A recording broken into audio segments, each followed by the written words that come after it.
tout le monde, merci d'avoir répondu à cette invitation pour inaugurer officiellement cette exposition Vision du Dragon, qui réunit donc le fil fleur de l'illustration. Honneur aux dames, d'abord pas d'illustration, mais poupées d'artistes, Virginie Ropars, Céline Pinault également, oui, vous pouvez les applaudir. Didier Graffet, Boggs, Erwan Surlian, David Thierry, Bruce Hérault et Laurent Mini. Donc ils nous ont fait le plaisir, et Thor, pardon, avec le dragon métallique que vous pouvez voir devant la fenêtre également, qui nous ont fait le plaisir de répondre à cet appel pour encore une fois rester fidèle au centre arthurien et partir pour cette nouvelle aventure consacrée au dragon. Je ne vais pas vous dire de longs discours, simplement corriger un petit oubli de samedi soir qui me trotte dans la tête depuis toute la journée hier. Je voudrais qu'on remercie tous ensemble monsieur Yann Porelec du pays touristique de Loustavo-Ceylan. Vous pouvez l'applaudir. Parce que c'est d'abord à lui que l'on doit cette étincelle qui a pris l'idée première de la semaine du dragon. Donc un grand merci à toi Yann. Je pense que tu peux être fier de tout le chemin qui a été parcouru. Je me rappelle une réunion qui a eu lieu il y a une année maintenant, presque, là-bas. Voilà, on y est maintenant. Vision du dragon à travers le temps aussi, parce que pourquoi cette vision, ces visions du dragon nous poursuivent-elles, nous, je ne vais pas dire nous harcèlent-elles, mais sont-elles si présentes dans nos mémoires, dans nos imaginaires? Pourquoi s'efforce-t-on de retrouver le dragon? Pourquoi s'efforce-t-on d'en mettre parfois où il n'y en avait peut-être pas? Moi je me rappelle bien, il y a 30 ans, la crête qui précède l'Autier de Viviane ne s'appelait pas l'échine du dragon. Mais ça s'est imposé à tous les visiteurs, et particulièrement les enfants, cette espèce de longue ligne dentée de pierres rouges érodées, travaillées par le temps. Il était tellement simple, pour ceux qui étaient décidés à retrouver le dragon, il était tellement simple d'y voir l'échine dorsale d'un quelconque monstre des légendes endormi dans ce sol et prêt un jour à s'ébrouer, ce qu'on attend tous d'ailleurs, eh bien que ce nom s'est imposé. Donc il y a, et c'est la première question que je vais te poser, pourquoi y a-t-il un tel désir de dragon? Déjà, ne serait-ce que pour mes mémoires, enfin ma mémoire d'enfant, c'est vrai que le dragon représente toutes les forces qui sont en nous, en tout petit, en Dinky Toys. Et chez lui, multiplié par 100, par 1000, ce sont les forces de la nature.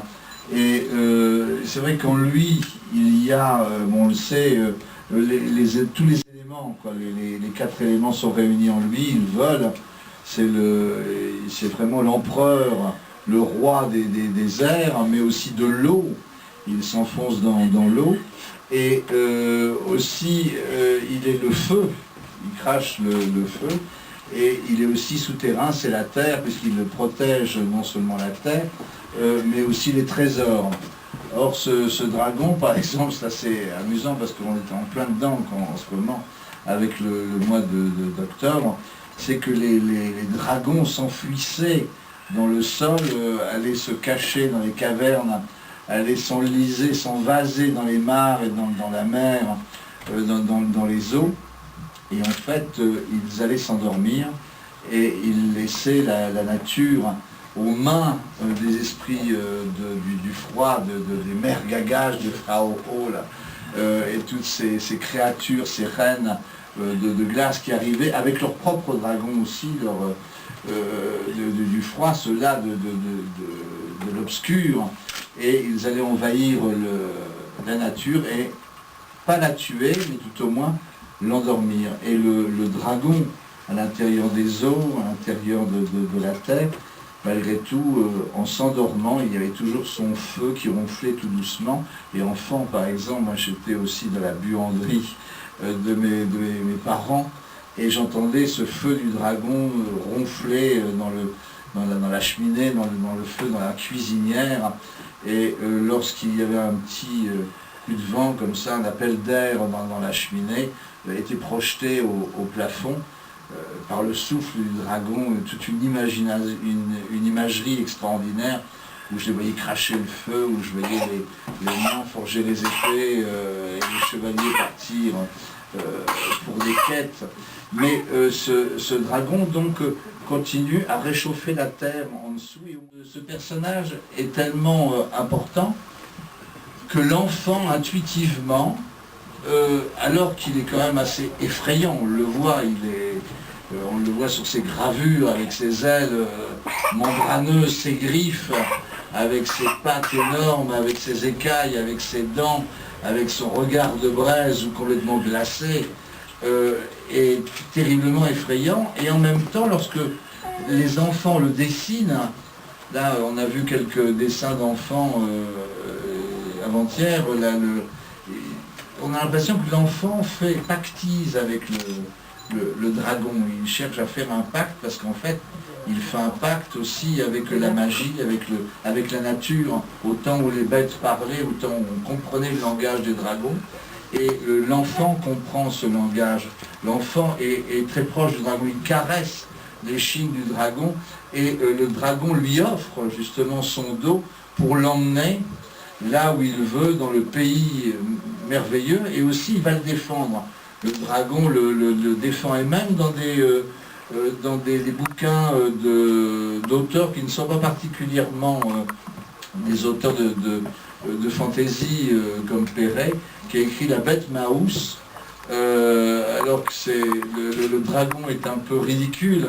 Mais en même temps, c'est cette histoire-là qu'on trouve aussi, cette alliance entre l'enfant et le dragon. Et tant qu'il y aura des enfants, il y aura des dragons. Peut-être qu'on peut le dire que comme pour les fées, Baril disait, chaque fois qu'un enfant ne croit plus à une fée, c'est une fée qui meurt, mais la fée s'impose toujours. Alors si c'est un dragon, c'est encore plus évident. Justement, puisque tu nous parlais de toute cette fantasmagorie dragonesque de l'enfance, toi, tes premiers dragons d'enfance, est-ce que tu as un souvenir, une image, un film? Oui, tu en as plein, de toute façon. Est-ce que tu peux nous les rappeler un petit peu?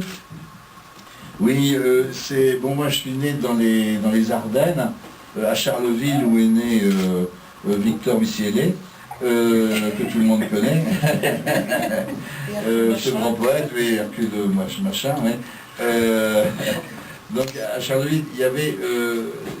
donc j'allais très souvent à Monthermé, et c'est vrai que les Ardennes, cette forêt immense, cette grande forêt qui ressemble un petit peu à ici aussi, en plus grand, oui, à Pubio, non, je connais, plus grand, cette forêt, il y a cette Meuse et cette Semois qui serpentent, et on a l'impression qu'effectivement un dragon y a fait son lit, a creusé cette roche, cette vieille roche ardennaise, et ce dragon s'appelle le Mao.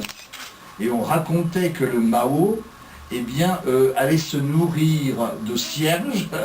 La nuit, il rentrait dans les églises, il croquait les cierges, et il s'abreuvait d'huile de lampe qu'il trouvait dans les églises.